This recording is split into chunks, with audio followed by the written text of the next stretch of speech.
আসসালামু আলাইকুম ওরহমতুল্লাহি ওবরকাতু।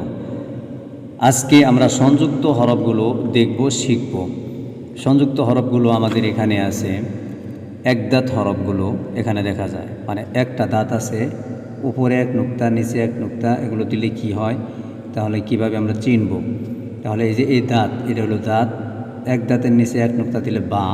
এই যে এই দাঁত, এক দাঁতের উপরে এক নুক্তা দিলে নুন, নুন। তাহলে বা, নুন, নুন। এক দাঁতের উপরে দুই নুক্তা দিলে তা।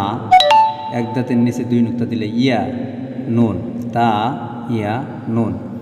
পরে এটা হলো এক দাঁতের নিচে দুই নুক্তা ইয়া, এক দাঁতের উপরে দুই নুক্তা তা, ইয়া, তা, নুন।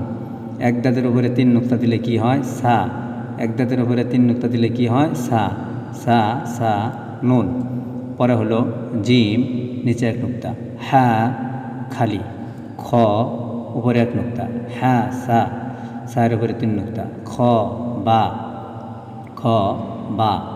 জিম, তা, জিম, তা, তা, হ্যাঁ তা, তা, উপরে এক নুক্তা, উপরে দুই নুক্তা, হ্যাঁ হইল যেটা, তা, তা, হ্যাঁ তা, নিচে দুই নুক্তা, ইয়া।